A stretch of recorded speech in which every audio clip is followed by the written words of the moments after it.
It is Monday, February 5th, 2026. This is another off-season edition of Baseball Today. That is my man, Trevor Plouffe. I am Chris Rose, producer Dan along for the ride as well, as we have arrived safely at the first baseball playing month of the year. Are you ready?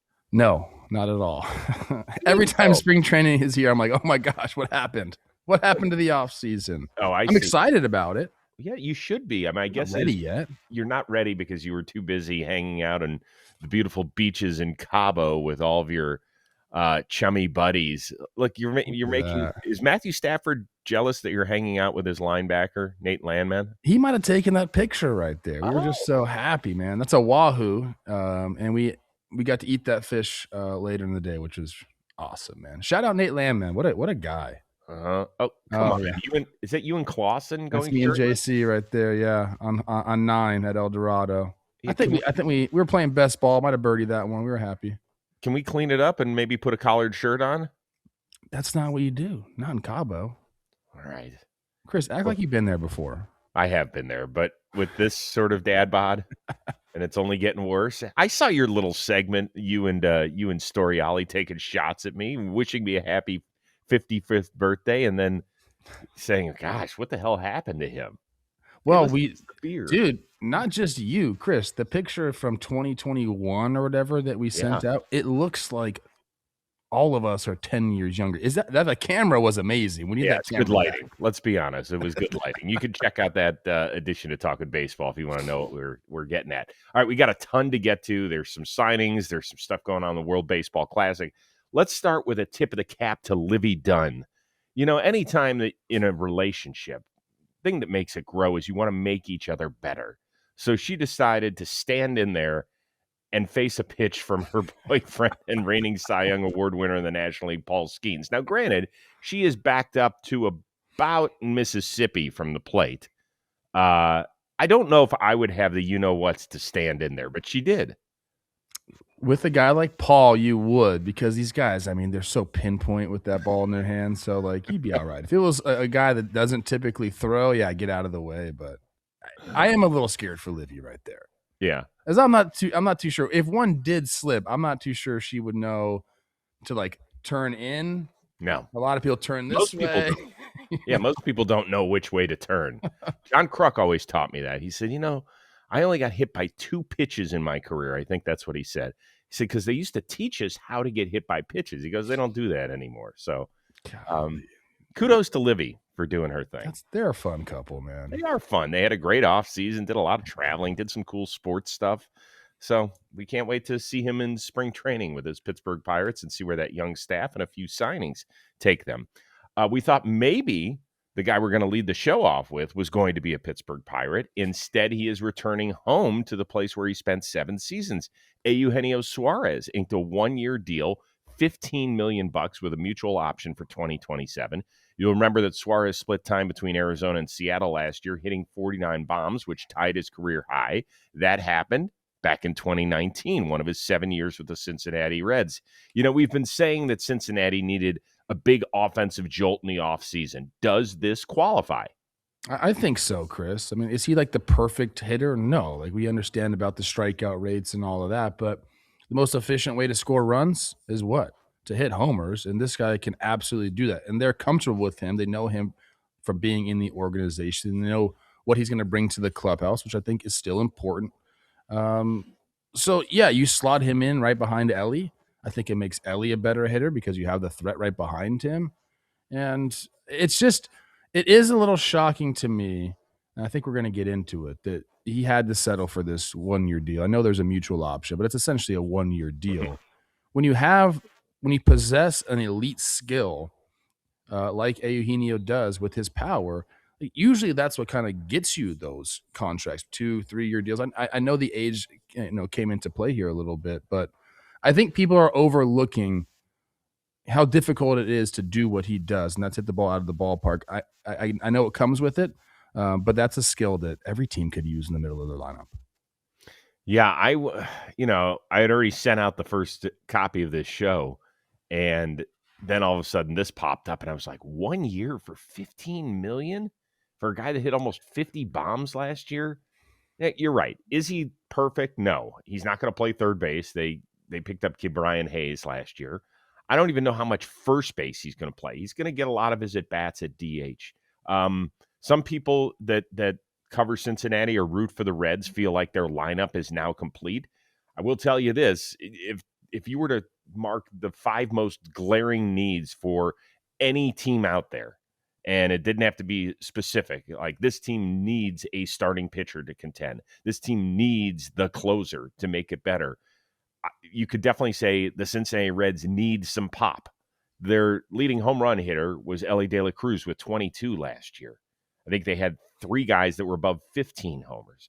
So this is what this guy does. And for people to just say, well, all he does is hit homers, great. And you put him in this ballpark, which I think has the second most proficiency in terms of hitting home runs, a place where he's comfortable. I mean, I was at Reds camp the day that he and Jesse Winker got traded to Seattle, and he was overcome with emotion. He loved Cincinnati. That is the place where he grew up as a big leaguer. He started his major league career in Detroit, but then quickly got turned around to Cincinnati. And he always had an affinity for this place. So he's going to walk in. He's going to be a team leader. He's a wonderful guy. He's coming off an all-star season. And you know what? He gives some power maturity to a lineup that desperately needed it. Now, I do think there might be another move coming because I don't think there's going to be enough at bats for everybody. The outfield still feels a little squirrely, and they could end up getting rid of somebody that they've given some shots to, whether that's an Encarnacio Strand or somebody else. I think that's in play here.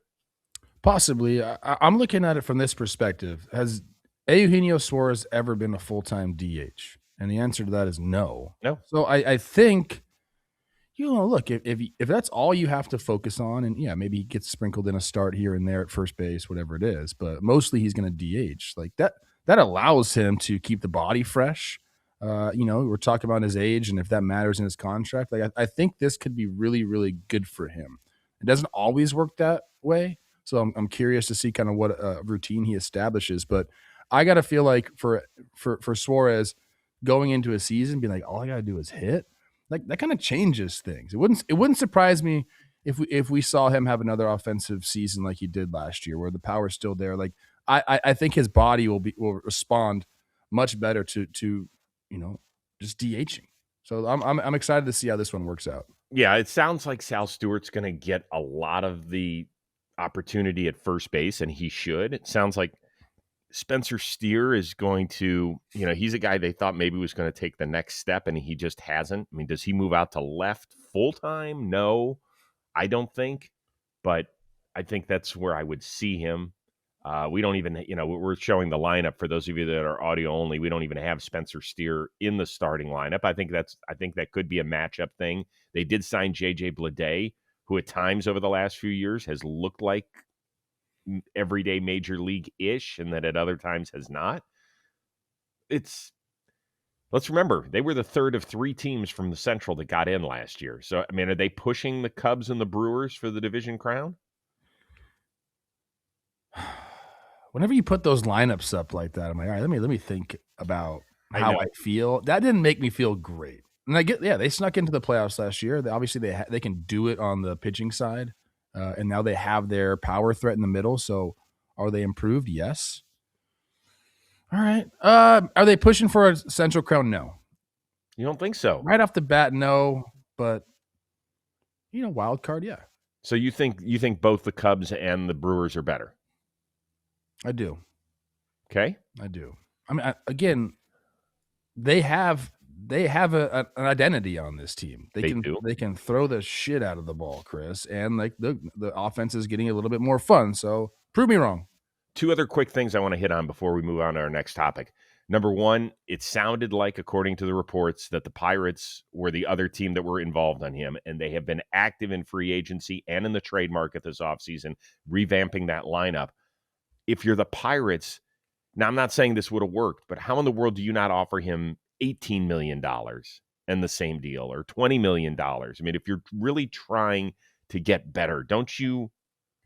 He already had Cincinnati pulling at his heartstrings. So you had to make a better offer. It would have made the Pirates so much more fun, right? I mean, there's a lot of teams, Chris, that could have done this contract. I think that was my first thought when I saw 1 year 15. Like, what? Like, where were the Red Sox? Yeah, we Mhm. talked about the Pirates. I believe the reports are the Pirates offered 2 years guaranteed at the same dollar amount. Which, if you're Gino, it's like at this point you gotta kind of take the guaranteed money. At least that's what I feel like. I know how much he's made in his career. Do you know? I always thought he had signed one of those I'm kind of team friendly-ish deals when he was going to include this year in the salary, so included. you also include that. Uh, so I'm gonna say he's played a decade. I'm gonna say that he's made 110 million. With this 95. Okay. Still a Oh, lot of sorry. money. Maybe I misheard you. I didn't hear the 15 mil involved. No, yeah, no, with this. Oh, with it, 95. Oh, Yes. yeah. Then that would have done the other math. Yeah. That With the added up. Pirates, he would have got up there. But I mean, look, he's had a great career. He's had some special moments. I also think, and we can end it on this maybe, how he finished with the Mariners probably affected his market. Now he did have like a nice little playoff run, couple big homers, Mhm. but he didn't perform after the trade. Yeah, and very quickly, the team that he most recently played for, the Seattle Mariners, didn't sound like that was happening at all. Um, so the bottom third of their lineup is looking interesting, right? There's no Polanco, there's no Suarez to lengthen it. I mean, Crawford, who really didn't hit well last year. Ben Williamson, Yeah, who they love. I think they're banking on a few of the young guys Yeah, stepping it up. Ben Williamson, they love his glove. They don't know if he can hit at this level. Cole Young playing second base, Mariners fans, if They that like him a sounds right. lot. They And then like him a Colt lot. Emerson, who's their top prospect. Is he going to be ready to go? He's a young kid, but he's a stud. I mean, are you comfortable with having been one game away from making your first ever World Series and going into battle with the bottom third of that lineup looking that way? I don't know. Don't know. Well, Reds fans, you can celebrate. Mariners fans, Pirates fans, even some Boston fans were upset because they've missed out on every power bat this offseason. Who knows if they were ever really involved? I've seen reports that they weren't. Let us know what you think about the move, about kind of where the Reds sit in the NL Central pecking order. How confident are you with that pitching staff, although it's got some injury questions just about every year? A lot of interesting stuff happening there. And let's move on to the San Francisco Giants, who have landed yet another veteran bat. This time it's Luis Arraez. He gets a 1-year, $12 million deal to play out by the Bay. How surprised are you that a 3-time batting champion who's only 28 years old got a 1-year deal? It's very similar to who we just talked about, Eugenio, where you have a very specific skill set and like not a lot around it. And Luis Arraez is the opposite. He's got massive contact skills. He's got zero pop, zero bat speed, and I think those are traits that when you're looking at like profiles, like batting profiles of hitters, especially right now, teams really favor a little bit more of the hard hit, bat speed type guys. So I think there is a miss in the market though with a guy like Luis Arraez, and I hope they end up putting him at the leadoff position. If you can get him up there and first at bat, he's seeing 5-6 pitches, like just pissing the pitcher off right away, and then you can turn him over to Devers and Adames and Chap, like and letting those guys see those pitches and getting the guy frustrated. There is something to that dynamic. Now, like how quantifiable is it? Like I don't know. I think that's something we talk about all the time. Like these things you can't quantify. Like what do they mean? What are they worth? I think he works well at the top of this lineup. And then you talk about like the defensive stuff, like doesn't really have a position. Sounds like they guaranteed him second base. That's why he signed here. Mm-hmm. But who'd you bring in the offseason? Ron Washington. Mm-hmm. So like if anyone can make this guy a serviceable second baseman, it's Ron Washington. So I think Buster's like adding all these things up together and it's like, all right, like I'll take a chance on this guy. And for 1 year, I mean, it can't be bad. It can't be bad. I wonder if they're still working on a Brendan Donovan deal and they'll move Arraez to first base and Devers DHs. But I don't know, man. Wouldn't that make them better? Wouldn't that make the whole team better? I mean, if you're a Giants pitcher, play this out. And I know that Devers actually did a pretty decent job at first base last year, a position he had never really played before. So, but if there's a ground ball to the right side, you kind of want to close your eyes. What about their guy Bryce Eldridge? If you do that, and you're like, okay, Devers, your DH, you got it, man. And I guess Arraez is a 1-year deal, and you just kind of have Eldridge in the minor leagues saying like, hey, like we need you to prove it a little bit more. Or yes, okay, yes. I mean, Brendan Donovan is a good baseball player. He's a massive upgrade. What's he make? So like they're like $11.5 million from the first CBT tax threshold. Is he making that much this year? Donovan, I don't think he's close to that. No, I don't think so. Hey, I don't hate it, Chris. I mean, would that make their team better? Obviously, Brendan Donovan's a hell of a player. It's really interesting. The Giants defensively, either they've got, it feels like for the most part, they've either got elite guys or guys who you're like, please don't hit it to him. There's very little in between with them. And of course, they just signed Harrison Bader to kind of solidify things in center and then move Jung Lee over to right field. The thing going back to Arraez and the fact that he's a 3-time batting champ and still in his 20s, and he had to settle for a 1-year deal. The guy hits the ball softer than anybody in the sport.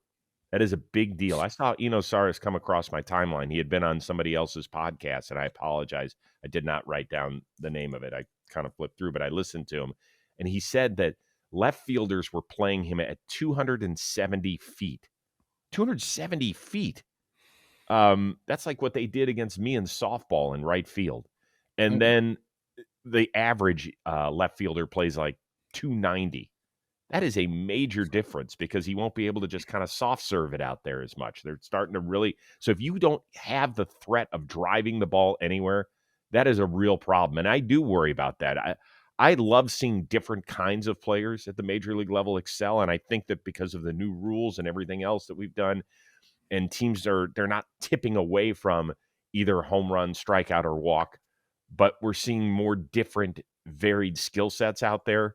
I don't know how Luis Arraez's fits other than 1-year deals from here on out.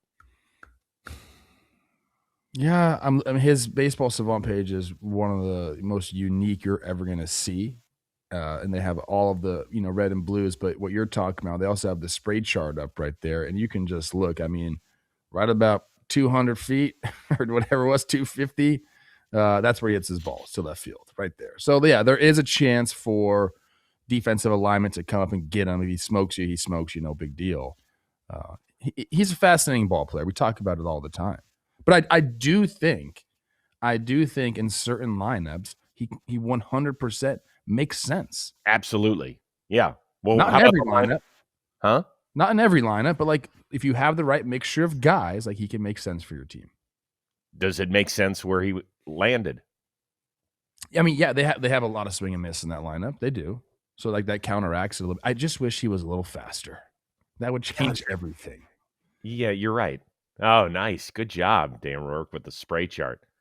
Look at that left field line, man. It's like he's trying to win closest to the pin. Dude, if he let's get on that gate, Luis. Work on that gate a little bit, like a little bit running form. Gate. Whatever. You can improve your sprint speed by a little bit. I haven't once. It's gone downhill massively for me. That'd be hey, what a different ball player, and we would look at him much differently if he was a speedster. From the life is all about timing category, if he had become a free agent after 2023, he would have cashed in big time. People forget how solid his year was. 861 OPS. He had 43 extra base hits. Instead, he's coming off a career low 719 OPS. We know he's not a good defender. He can't run worth a you-know-what. He doesn't strike out, but he doesn't walk. He makes more contact than anybody, but he hits it softer than anyone. It really is an incredible case study. Bat speed, first percentile. Hard hit percentage, first percentile. But whiff and K, 100 percentile. So good. It's unreal. All right, Giants fans, you've had two major moves over the last week, bringing in Harrison Bader, Luis Arraez. Where are we mentally? Like, are they the third best team in that division? Is it Arizona? So you're going Dodgers, Padres. Right. I don't know. I'm kind of in on the Giants right now. I'm kind of in on them. I am. I'll go. Yeah, I'll go. Yes, better than Arizona. I'm rooting for Buster to do well. I want to see him do well. It feels like they've been trying to do well, which I like applaud. You know what I mean? Like they signed guys, they've made big trades, they've kind of like done they hired a new manager, like brought in like a veteran coaching staff, like they're trying to do the right things. It just really hasn't worked. Again, what were they? 81-81 last year, right? Something like that. Yeah. Yep. All right, time right now for Stock Risers. It is brought to you by SeatGeek, where we take a look at players and prospects who are ready to break out in 2026. And you know what team we have to talk about when we're talking about young talent? That would be the Athletics. Jacob Wilson is the latest player on that team to get an extension. 7 years, $70 million for the all-star shortstop with an option for an 8th year. So that means Wilson joins Soderstrom, Butler, Rooker, all players that received extensions. Rookie of the Year, Nick Kurtz, he does not have one yet, but of course he joins the rest of those guys mentioned as players under team control through at least 2030 when they will be in year 3 of their tenure in Las Vegas, or so we assume. I have asked you this question, and I will continue to do so every time the Athletics make a transaction like this. Are you buying what they're selling? No. Look, I think their offensive core is awesome. They're a treat to watch. I've watched their games. I've broadcasted their games. I've seen them play in Sacramento. I get the vibe, man. Like I understand. I've also been part of the organization. Like I get the vibe. It seems to me like there's always a core group of players with the A's that are fun to watch, and then they end up getting shipped out. And it's just like a cycle that happens over and over and over again. But that's not going to happen here. It's not happening here. Well, not yet. I mean, they're under team control. Doesn't mean they don't. Does any of them have no trade clauses? No. I'm not buying what they're selling just because what we've talked about in the past, man. The pitching is so bad. They need to figure something out. Whether that's guys coming up from the organization, solidifying not only the rotation but the bullpen as well. Like I just can't, Chris. I've seen it too many times. Like I love watching these guys hit the ball. I love watching them play defense. My gosh, it's awesome to see their position player group, but the pitching's really bad. Pitching's bad, and until that improves, it's going to be my answer every single time. Yeah, I don't know if you're going to get really good pitchers out there to throw the ball in Sacramento over the next 2 seasons, unless you trade for him. I just don't. Yeah, I don't see it. They had to overpay Sevy, and we know that he wasn't happy at times last year. Any veteran that has played at the major league level is going to go out there and be like, what are we doing? Just because of some of the behind the scenes stuff. They're trying their hardest, and the people that work in the organization are doing their best. It's still minor league baseball when it comes to a lot of the accoutrements, if you will. Just as far as batting, and we talked about this last year, they were probably a top 5 most fun offense to watch. Just fun. Like you're flipping through and maybe your team's game is already over and you're looking for something to watch at night. You're going to throw on the Athletics because you're like, God, they got some dudes. They had 5 regulars with an OPS over 800. They were 7th in the league in homers. They were top 12 in runs scored. And for people who say, well, they played in a minor league Mickey Mouse ballpark, so why would I want to they actually hit 9 more homers on the road than they did at home. So they brought their bats with them. They traveled. In the NFL, they say that stopping the run and running the ball will travel. Well, they brought their bats with them. So it's not just a little cute little Sacramento thing. They did have a slightly better OPS at home, but it wasn't 100 points better. It might have been 30 points better. The point is that, and you made it, as cute as they were and as fun as they are to watch, they finished 14 games back of the Mariners in the AL West. They finished 11 games out of the wild card. I think there were only 4 teams in the American League that had a worse record than they did. So they've got to get better. I mean, do you even know who their pitchers are after Springs and Severino? I had to look it up because I forgot. Yeah, I mean, a couple guys. Sears is there.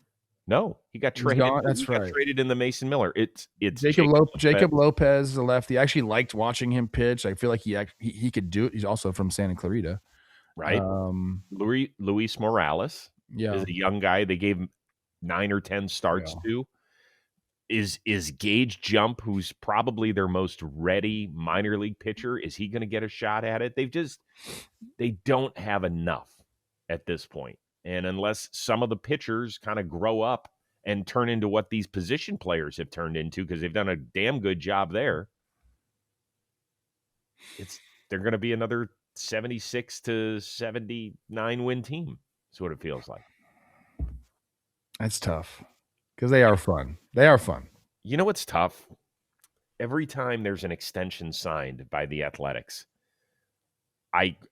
a little part of my heart hurts for people from Oakland. It just does. I don't know if I'll ever get over that. And then when they move to Las Vegas, I think I'll even feel worse. Yeah. I got to see what happens in Vegas. Are you skeptical still? No, I think they're going to play in Las Vegas. I do. I just want to. I'm looking at the other teams that have gone there, like the Raiders. Like, what's their identity? Well, that's a Raiders issue. That's not a Las Vegas issue. I think it is a Las Vegas issue. I think going there and like, are you going to have like local support from like Las Vegas people? Well, football's a different animal because it can become a destination. The NFL knew that when they moved the Raiders there. Sure, exactly. So, like, what's going to happen there? I'm just curious, man. I'm curious. I think Vegas is a spot where like we should have Major League Baseball teams, but this is just gone. It's just like been a story for so long that I am a little skeptical of how it's going to play there. Okay, but would you, for people that haven't traveled to Vegas much, I mean, we live in Los Angeles, so I go there a bit. Mm-hmm. Going there in the summer months, which I have done for work, is horrific because you just can't be outside. The weather is brutal, but you can find fun inside. If your team was playing a 3-game series in late July after the All-Star break in Vegas, would you go? Would I go? What? Would you go watch your team? Oh. You don't cover baseball for a living. Oh, I'm a fan. Yeah, if you were a fan, do you think that you would go to a game? Like take in a weekend series and say, hey, let's go catch our favorite team 2 out of 3 games. I don't think the weather would like dissuade me. So but it depends if like, I don't know, if like I had something to do with my boys and wanted to make a trip out of it, like maybe. Yeah.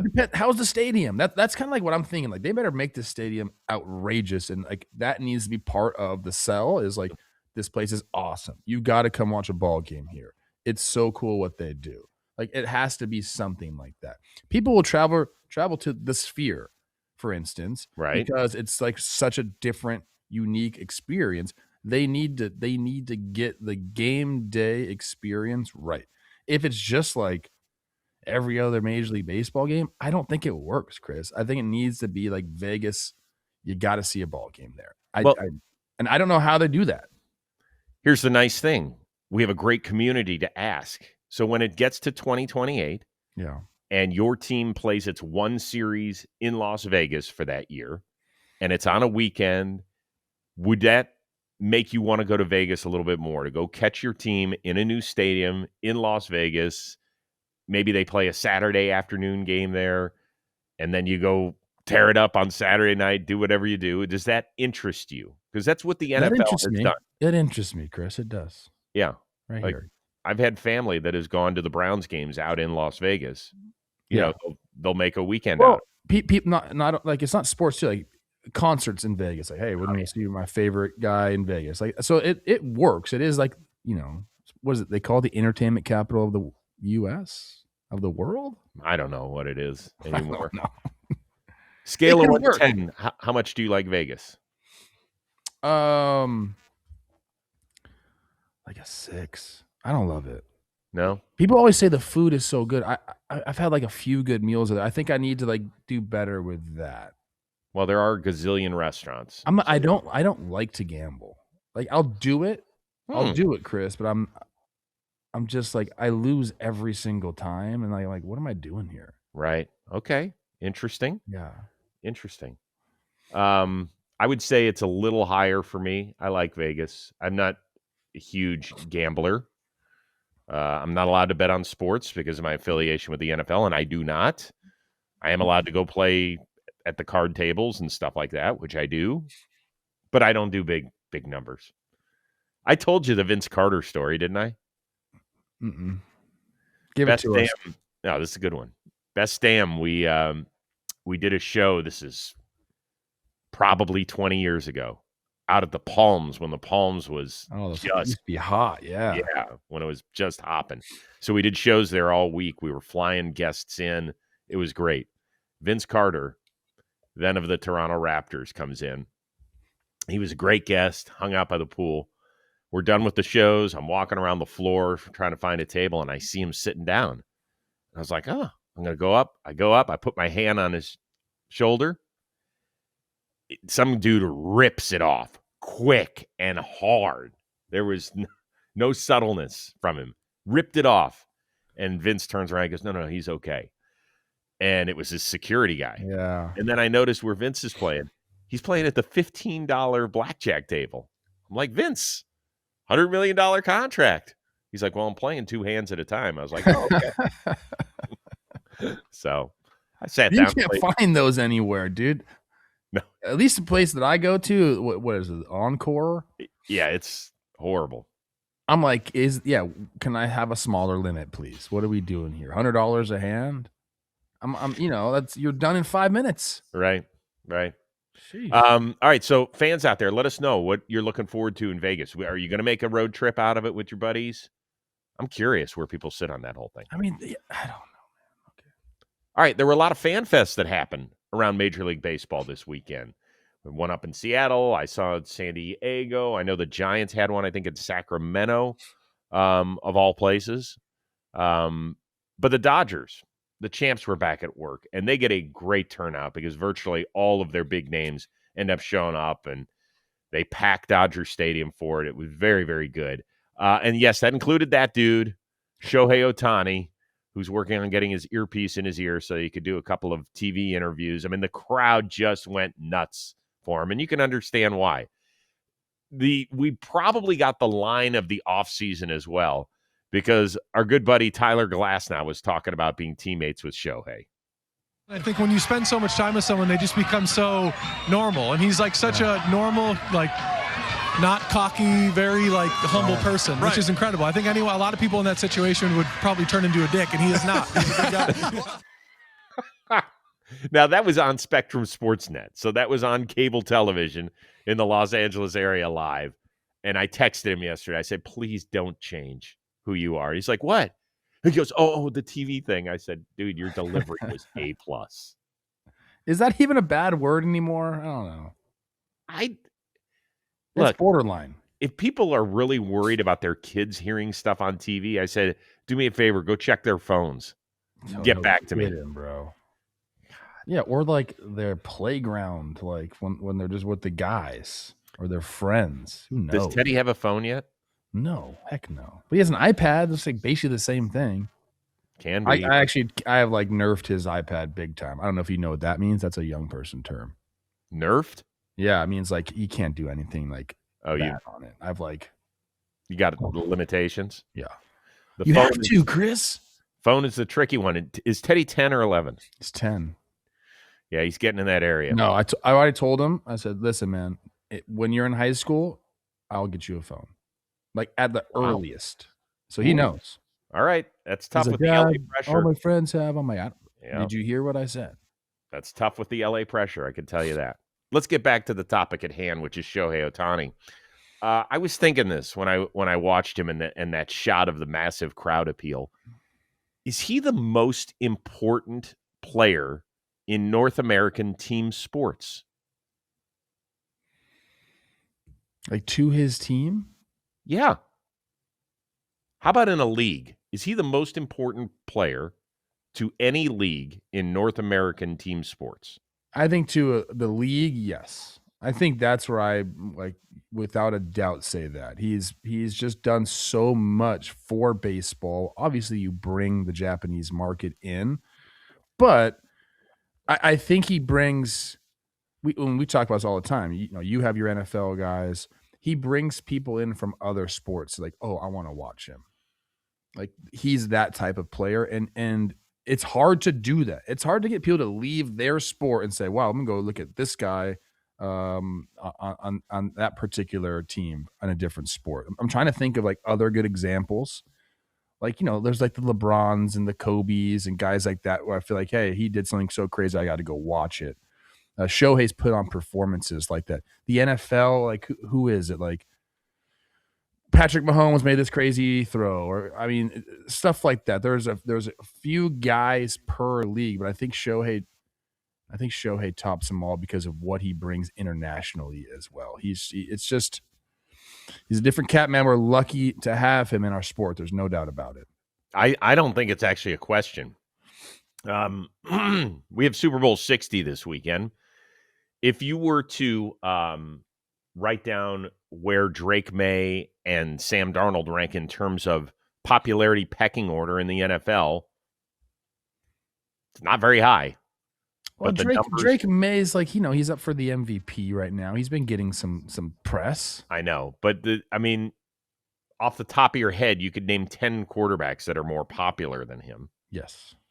And of those quarterbacks, if you mention Mahomes or maybe not 10, Chris. I think he's up there.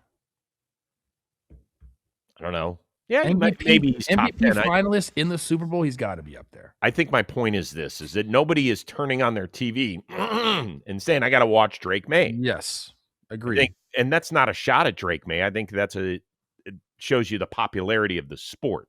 Now, you could sit here and talk about why it's so popular, and we could have that discussion for hours and hours on end. But in terms of what Shohei means to the sport of baseball, you mentioned internationally what it means. And for those of us, you just went over to Japan. You got to see it firsthand. Like, you can't walk 3 feet there without Shohei being shoved in your grill, right? Think of the biggest celebrity in the States, whether it's a Kardashian, whether it's a movie star, like I don't even know who a famous movie star, George Clooney, a Brad Pitt, I don't know. Well, they're not anymore. I think they still Timothy Chalamet. Yeah. Oh, perfect.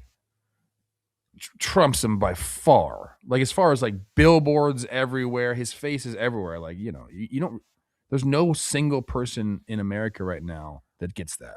And based on what he does for a living, when he pitches in the playoffs and that you get to see him more than 4 or 5 times at the dish, and then you get to see what he does on the mound, that is appointment viewing.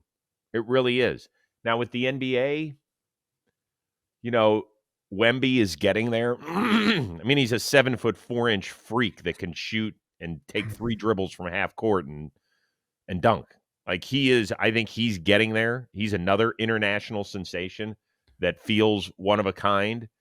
Too early on Cooper Flagg. I don't know if he's a terrific talent at 19 years old that just scored almost 50 points in a game, but I don't know if he's going to be a channel changer like some of these guys. Connor McDavid, amazing in hockey. He's not making people run to the TV set.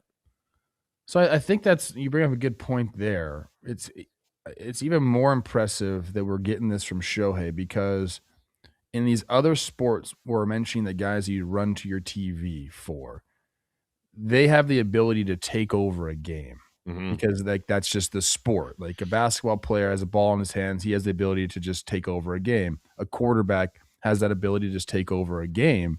It's not that way in baseball, So I think it's even more impressive that we have a guy like that. Like it's must watch TV when he's playing, when he's at the bat. Yeah, and I think that's why he's most important to this league. He's so important. It's incredible. Like he'd be the reason why we don't miss games next year. Him alone.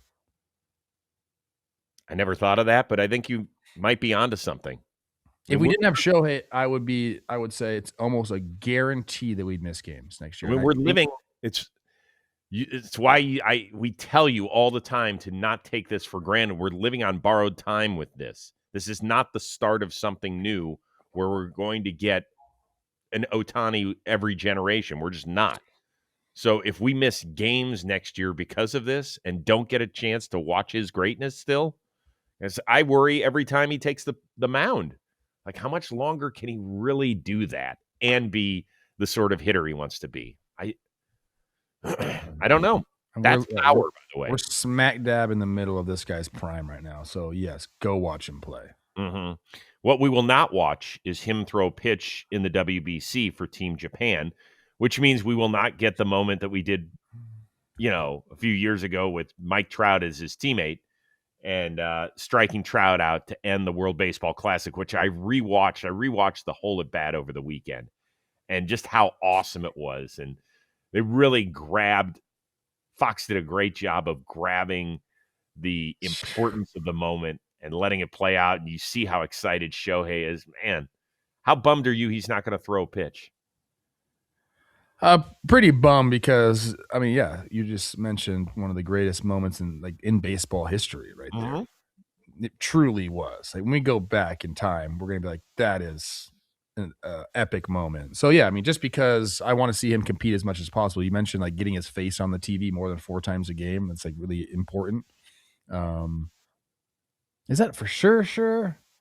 Well, that's what it – so Ohtani originally said this weekend at Dodgers Fan Fest that he hadn't made up his mind. And then Dave Roberts came out and said, within the hour, yeah, he's not pitching, but it's his call, not ours.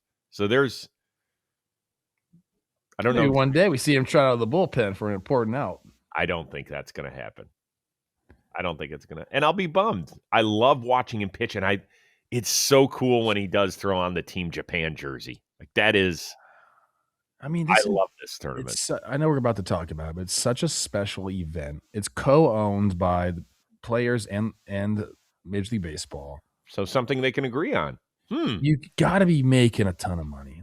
This, I don't know where is it being broadcast? I know a lot of it's on MLB Network, but is this thing not a nationally televised? It is. Okay, it is. Is it Fox? Yeah.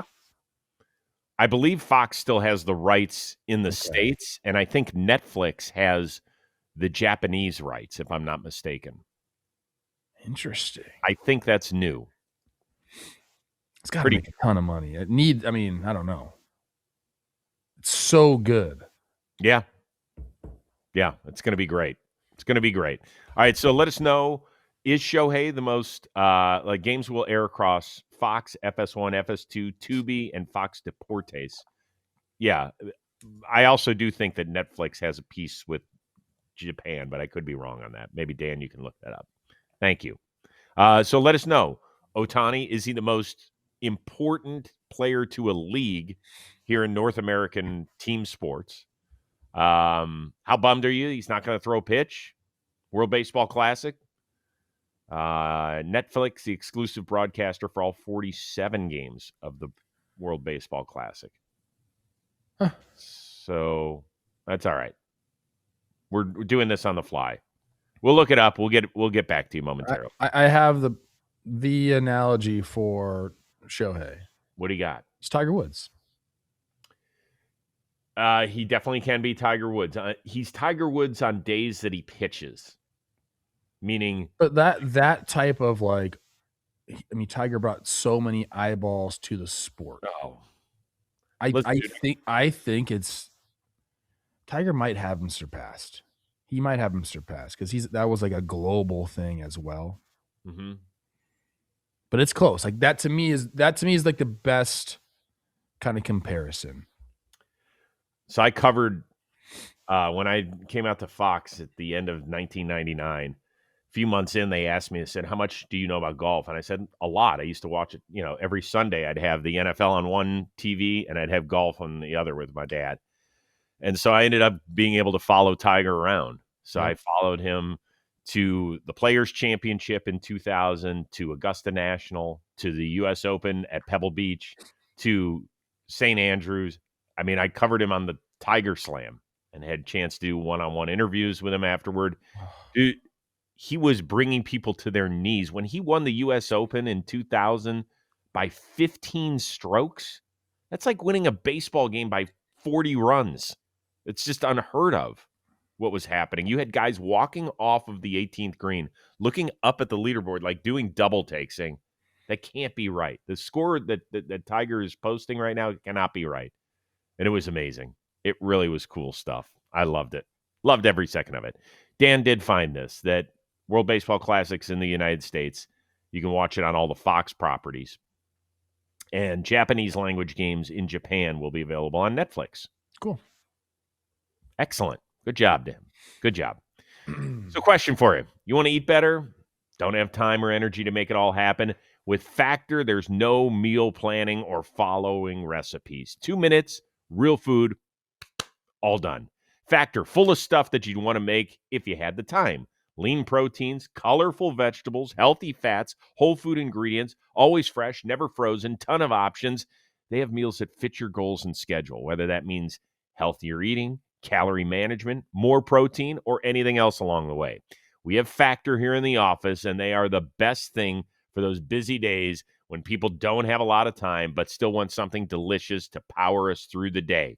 People open up the fridge and they go, aha, my Factor's here. All you have to do, head on over to factormeals.com/today50off. Use that code, TODAY, the number 50 OFF. You're going to get half off your first Factor box, plus free breakfast for a whole year.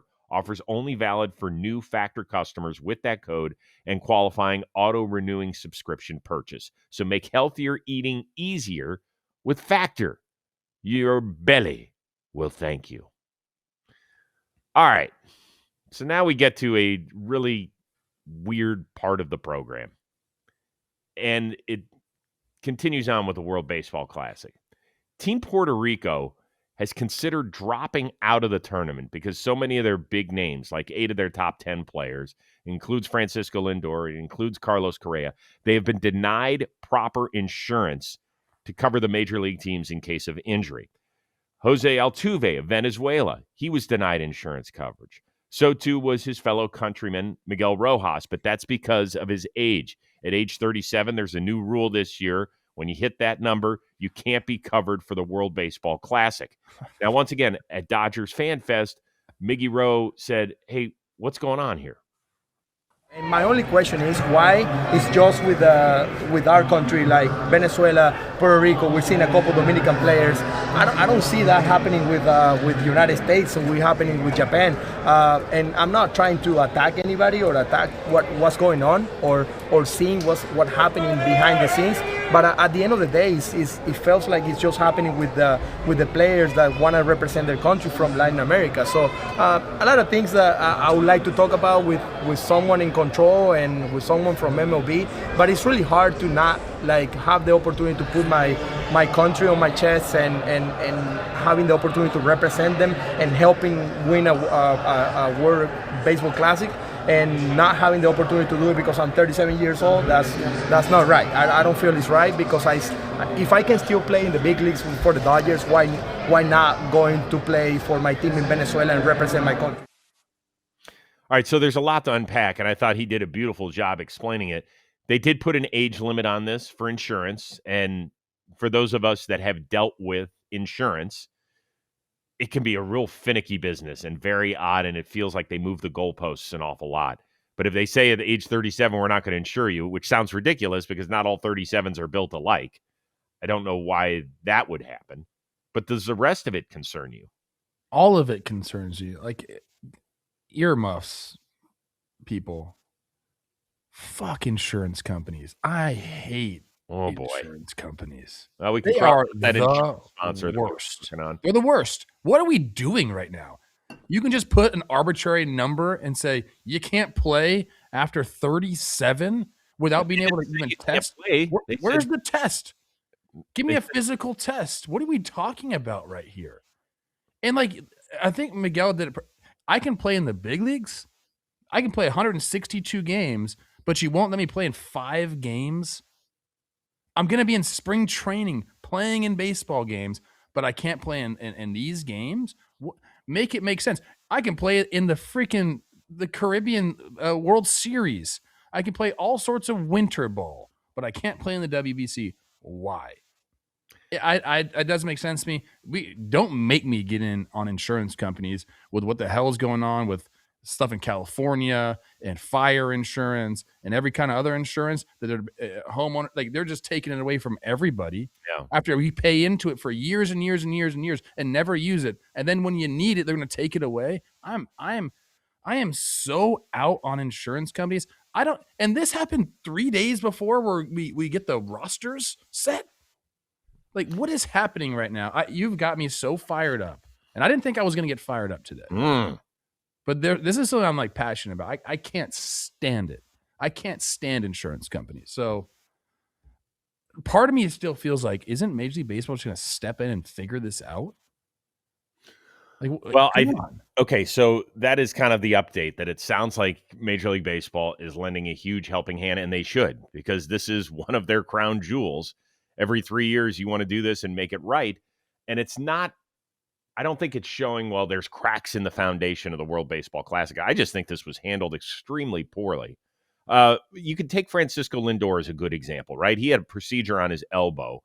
So he knew when he had that he probably wasn't going to be eligible for this. But the news just coming out within the last week, that feels a little odd. And a place like Puerto Rico, they don't have the draw of these other countries that can replace guys easily. They just don't. And so that's why they're considering pulling out. In the end, I certainly hope they don't. The tournament is better when they're there. But Carlo, to me, the big question is this. If I were to ask the insurance companies, and part of the reason they won't insure guys is if they had a surgery last year or if they ended up on the 60-day injured list. Carlos Correa did have an injury, but it was a concussion, not a surgery, and he never ended up on the 60-day injured list. I know he's got the history with the ankle, so he didn't get insured. You know who did get insured? Byron Buxton. So to me, that's what needs some explaining. Why are you going to say, okay, you're on to the next round, but Carlos Correa, you're not? To me, those are the wild ones. Like, if you have a surgery, I get it. Like, you need to be with your team. If you ended up on the 60-day injured list last year, yeah, I probably don't want to insure you for this event. So my understanding is it's insurance to cover their salaries if they miss games from playing in the WBC. So to me, that means the team is saying, well, hey, man, like, I don't want to be on the hook if he gets hurt in the WBC. You'd rather have him not play. He needs to come just be ready for us. But again, you can get hurt in spring training. So this is something where the teams need to step in and say, we don't need the insurance. We think this is good for the game. If you want to go play, go play. That's the solution, right? It's not illegal to play. It's just that they won't be insured for their contract if they do get hurt in the WBC. And by the way, they mentioned Edwin Diaz getting hurt. He got hurt celebrating. Right. A lot of this changed because of two injuries, the Edwin Diaz freak accident and the Altuve. Remember when he got hurt in the World Baseball Classic and cost him time at the beginning of the season? So, by the way, hey, get another insurance company. It's getting more and more difficult to find underwriters that will cover this. And it's expensive. I'll find you one. It's very expensive. I know a little bit about the insurance world, not a ton. But so do you hate it like I do? Do I? Of course. Who likes it? You feel you get ripped off every time you write your premiums because is somebody really going to be there when you need them? I mean, I don't know. None of us feel great about insurance. Sorry for all of you insurance carriers out there. I do hope it gets figured out. But to me, once again, it feels like a lack of communication everywhere. Like, this feels like the people who pack for a trip the night before and haven't really. I like my car insurance. Huh? I like my car insurance. Do you? I've had a great experience with them. Okay, good. Because I have to rent, I rent an RV every single year. I have to get this umbrella thing, and they've been so good. So maybe I'll walk my take back a little bit. I don't want to throw everybody under the bus, but most of you guys out there. Okay. All right. God, I hope they can play. A few other quick hitters before we get out of here, if you don't mind. let's start with Seattle, which I mentioned had their fan fest over the weekend. They made a pretty interesting announcement. Every Sunday home game, they are going to honor the 1946 Negro League team that played up there, the Seattle Steelheads. So they're the first baseball team that is going to make this kind of a permanent part of their rotation. Look at those unis. Those are clean. Those are freaking awesome. And I love it that they're taking this step. It's awesome. I do too. They're great. I love it. More teams should do it. Yeah. And they're making significant donations to businesses that support minority baseball, which is the biggest part of this, which is a big deal. College baseball. We had it in the snow. Charleston at Carson Newman. Fun or hell no on that? Out. I played in the snow before. It's no fun at all. But I guess it's part of the grind. Like, hey man, you signed to go to school here, so you kind of knew it was an option. Look at those snowflakes, man. Those are some fat snowflakes. It's okay, let me take it back. Now that I'm seeing the video, it brings back like playing in Beloit for the first time ever in cold weather, man. Like what a challenge it was, and like to be able to mentally get over it, I think was big for me. So yeah. maybe it sucked, but it teaches you something about yourself. Saw Bryce Rayner, who was a first-round pick of the Tigers. He went to Harvard Westlake, same school as Giolito Fried and Flaherty and Pete Crow Armstrong, among others. And he said, I'm playing in the Midwest League for the first time ever, and I've been warned it's going to be freezing. Do you remember the first time you went from California to freezing cold and you were like, oh, my God, they're playing baseball in this? It was Beloit, Wisconsin, man. And you don't know what to do. There's more stuff now that can help you out. Here's my suggestion to Bryce Rainier. It's all about your hands, man. Keep your hands warm. So, like, they have, like, good cold weather batting gloves. Make sure you got that. Do the hand warmers into pockets, all that good stuff. The hands are the most important part. Always. Yeah. Did you see Shohei wrote a children's book about his dog Decoy saving opening day? Do I have to be like, is my new shtick like I'm out on Decoy? Oh, don't do that. No. If you say something bad about I know people hate it. I actually think he's a very beautiful dog, and I like children's books.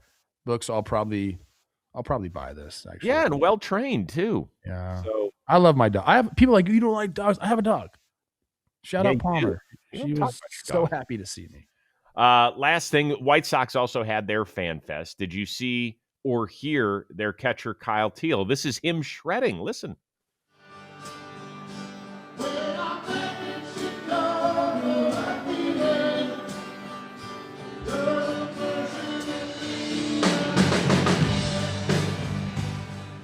Okay, they talked to him afterward. He said that I missed the sound check because I was catching bullpens, which I loved. He said, so this is the first time I ever played that song and played in front of a crowd like this. That's pretty good stones to get up there and do that. I respect it. It takes a lot. Yeah, you mentioned it takes a lot of courage to get up there. I don't know about shredding, Chris, but he was strumming. He was strumming. I give him a lot of credit. That does take some balls. Do you have a guitar? Of course, yeah. Can you play? I could play like what he was playing. I could strum it a little bit. Got it. Some chords and whatnot, but I'm out of practice.